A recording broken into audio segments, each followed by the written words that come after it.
gurekin dugu Mikel Asiain, geroa Bairen legebiltzarkidea Asiain jauna. Eskerrik asko gurekin izateagatik. Egunon, niretzat plazar bat izaten da zuekin egotea. Hasierreko aipatzen zuen bezala, ordu honetan, utzik ikusten dugun parlamentu honetan, segurako mugimendua egongo da 24 ordu barru, 2026ko aurrekontu horiek onartzen dituztunean, 6.741,5 milioi euroko aurrekontuak dira. Zer azpimarratuko zenuke kontu horietatik?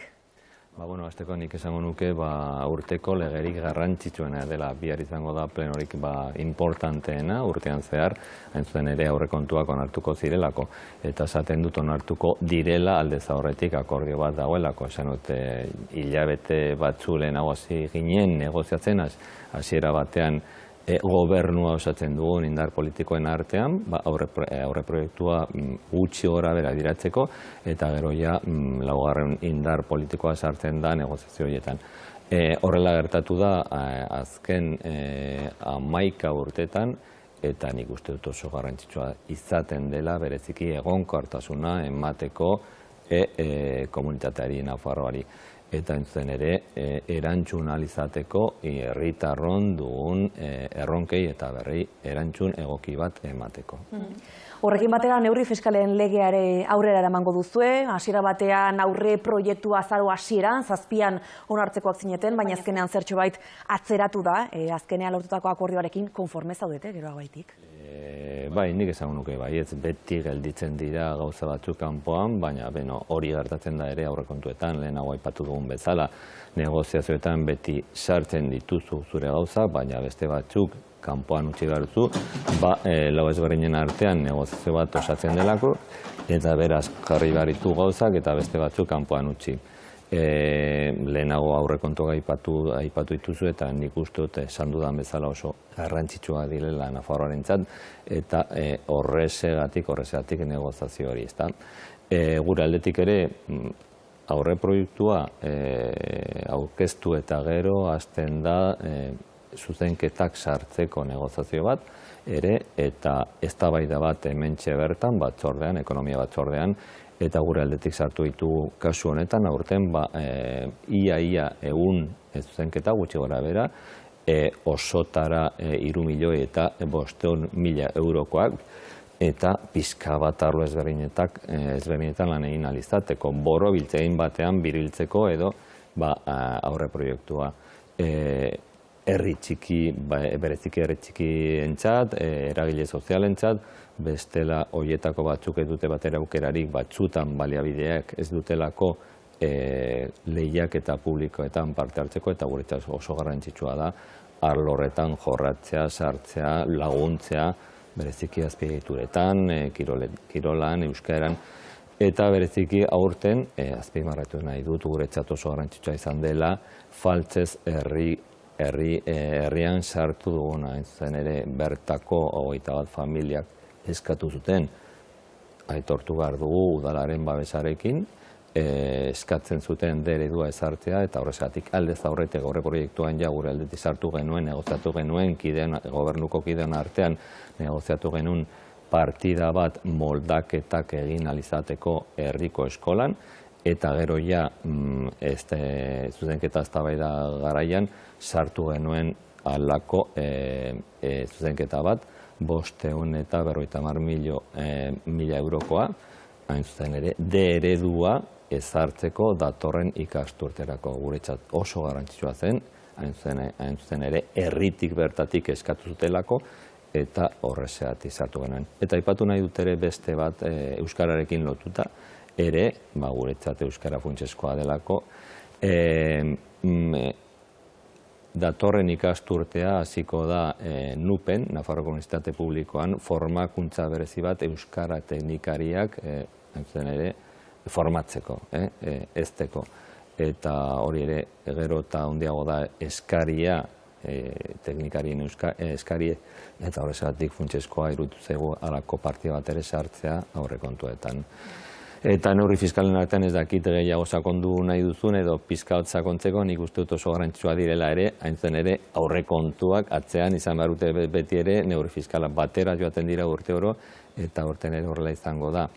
eta nik azpimarratuko iaz sartu nahi zen genuen neurri fiskal bat entzuten ere errenta basua eta hartainak arintzeko, baina ezinezkoa izan zen mutualisten partida oso importantea sartu zelako, haiei ordaintzeko, beraz arduraz jokatu genuen, baztertu genuen, ustzi genuen aurtengorako, eta aurten bai aurkeztu du eta horrezeatik 34.000 baino gutxiago irabazten dutenentzat, gutxiago ordaindu beharko dute aurten, haien fiskalitatea arinduko da handi batean.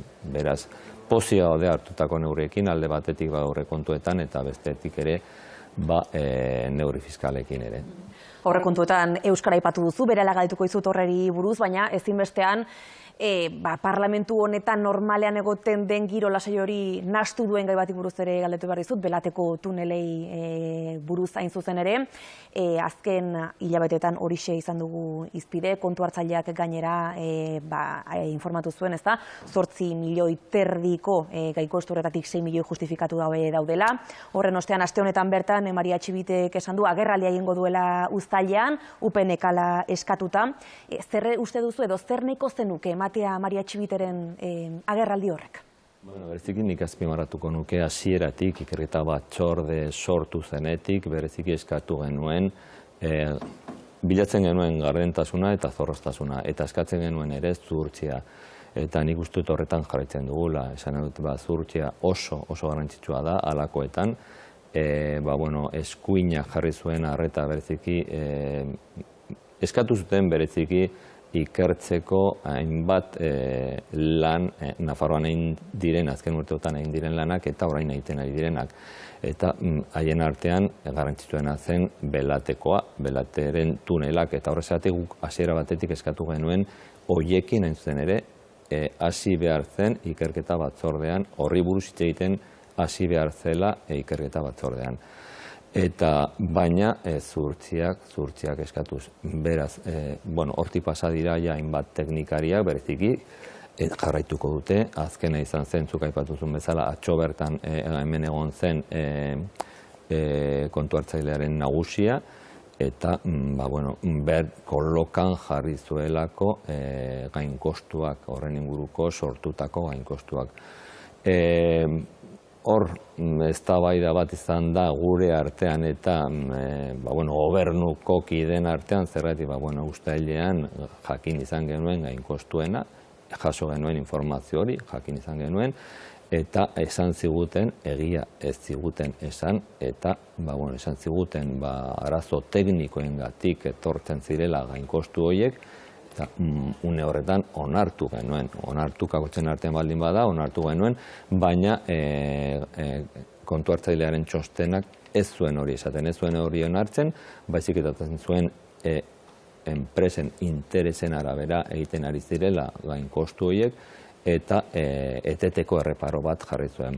Beraz, guk eskatu genuen ardura politikoak, eta hartu behar zirela neurriak ardura politikoak berreskuratzeko, gobernukideen artean konfidantza berreskuratzeko, eta hortik etorri zen lehendakariak zesatu zuen lan publikoen zuzendari nagusia, eta momentuz hori izan da hartutako neurria.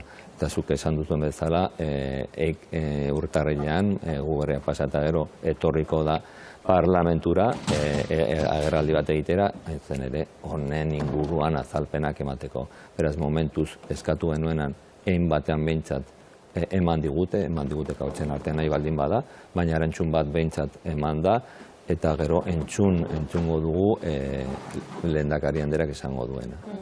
Ardura politikoak eskatu zenituzten, halaxe esan duzu, Maria Txibitek Pablo López Obar Publikotako zuzendaria zesatu zuela, baina horrekin nahikoa da, edo zer gehiago inbarko luke Txibiteren gobernuak? Entzun beharko dugu gehiago, esan hori zera orain arte jakin izan genuen gainkostuena, horrezegatik eskatu genuena, entzuen ardura politikoak, momentuz berak erabaki du, bere eskutan dagoelako, bera da arduradun nagusiena, beraz eskatu genion berari, hain zuzen ere, konfidantza berreskuratzeko ardura politiko horiek, eta momentuz hartu duen neurria hori izan da. Gero, esan dudan bezala, entzun beharko dugu zergatiak eta beste asmoren bat baldin badauka, orduan jakingo dugu ere. Baina gutxienez lehenengo pausua eman du. Bere eskutan dago, halako neurriak hartzea, eta hori da egin duena. Oskar Txibiterekin bereziki kritikoak izan zarete, aipatu duzu uztailean emandako azalpen horiek horren ostean, edo uneren batean hilabete hauetan arriskuan egon da duzuen gobernu akordioa? Ez gure aldetik behintzat uste dut ezetz esan eduzera. Izan dira normalean halako gobernuetan izaten dira ikuspuntu ezberdinak, tirabirak, gai ezberdinetan, ikuspuntu ezberdinak ditugulako, hori oso normala da. Kasu honetan aipatu dan bezala ez ziguten egia esan, haiek eman ziguten azalpenak arazo teknikoetan oinarritzen ziren, horrela kontatu ziguten, baina gero kontu hartzailearen txostenak ez du hori esaten, eta horrexegatik izandako tensioa gobernuko bazkideen artean, ez da. Halako gauza normala dira, eta horrexegatik hain zuzen ere guk eskatu genuen halako neurriak hartzea lehendakariari. Tartean dago, esate zuk aipatzen duzun bezala, kontseilaria, bera da departamentu horren arduraduna, baina bere gainetik dago presidentea eta bera izan da kasu honetan neurriak hartu dituena. Gaur bertan, 10 puntuan Santos Zerdan senatura joango da, ikerketa batzorde horretan parte hartzera, bigarrenez kasu honetan, zer espero duzu agerraldi horretatik? Aurreko batean ja zuk aipatuzun bezala egon zen eta informazio asko zuen eman, orduan gaur suposatzen dut bide beretik joango dela. Nik uste dut informazioa ematekotan epaitegietan izango da eta ez senatuko ikerketa batzorde batean. Gainera kontuan hartzen badugu senatuan Alderdi Popularra gehiengo absolutua duela, beraz ez dut uste informazio askorik emango duenik. Senatutik pasako den horietako bat Uxue Barkos, ere bai bada, Nafarroko Parlamentuko ikerketa batzordean ere ikusiko dugu. Horrelako agerraldiek gauzak argitzeko balio dute, ala zarata gehiago sortzeko?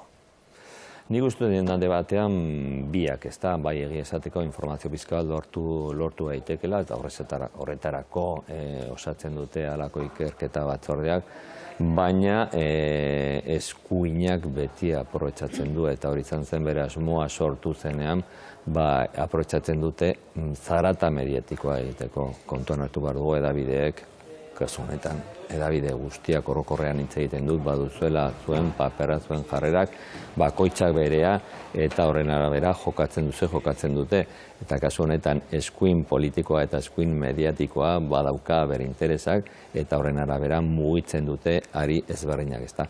Kasu honetan oso interesatua arreta jarri zuten hainbat, hemen Nafarroako hainbat obretan, eta, zarata mediatiko horrekin bukatzeko hainbatean osatu zen ikerketa batzordea gardentasuna izateko eta zorroztasuna jokatzeko. Gai zerrenda luzea dugu aurretik, Nafarrora bueltan eta eskumenei dagokionez, atzo bertan berretsi zenuten transferentzia batzorde mistoan AP 78aren eskumen hori, beraz, trafiko osotasunean Nafarrora itzuliko da. Zuen kasuan duela aste batzuk nolabaiteko paralisia salatzen zenuten transferentzien aurrera egite horretan. Zein da oztopo nagusia horietan aurre egiteko? Nik uste dute oso argi dagoela, Madrildik ez dutela nahi.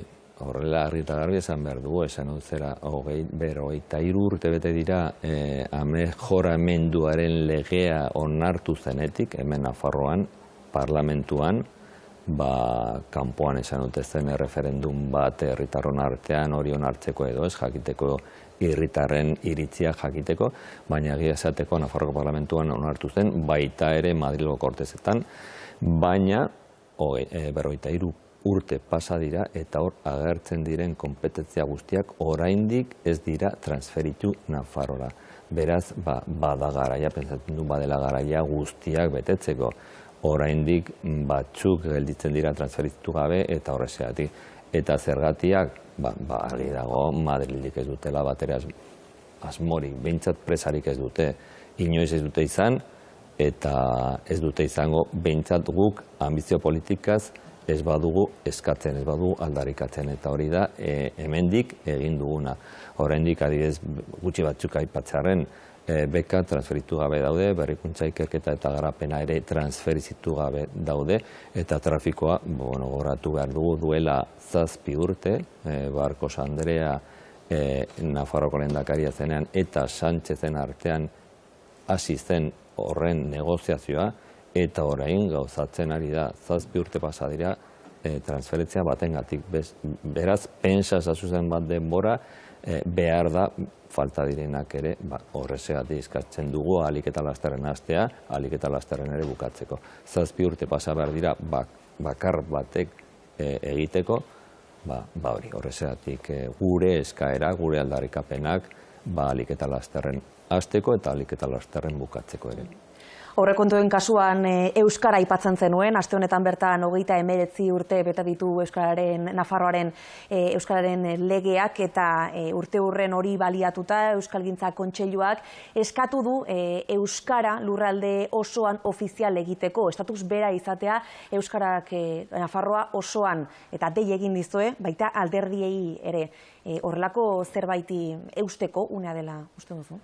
Beti izan da, gu erabat ados gaude Euskalgintzatik egin duten aldarrikapenarekin, betidanik egon garelako zonifikazioaren aurka. Esan dute, ezin dira murriztu kasu honetan Euskaldunen eskubideak, eta hori da hain zuzen ere lege horrek egiten duena. Ni beran zure herrian biziko banintz, eskubide guztiak izango nuke Atarrabian, ni bizi naizen tokian, ezberdinak dira, eta Tuteran biziko banintz, erabat ezberdinak.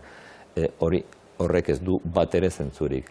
Eta entzen ere horren alde, bukatu nahi dugu lege horrekin, baina kontuan hartu behar dugu parlamentu honetan eta hemen erabakitzen dire halako gauzak, hemen parlamentuan ez dugu indar nahikorik, indar politikorik nahikoa, hori aldatzeko. Bakarrik gu bildu eta pentsatzen dugu zurekin taldeok horren alde gaude. Beraz ez dugu nahiko zenbakiak hori aldatu ahal izateko. Zoritxarrez horrela da, eta ditugun tresnekin jokatu behar dugu ahalik eta euskara gehien zabaltzeko gure herrialde honetan. Argi dago beraz, 2026 begira erronkak asko dira. Mikel Asiain, Geroa Bairen parlamentaria, mila esker gurekin izateagatik. Zuei.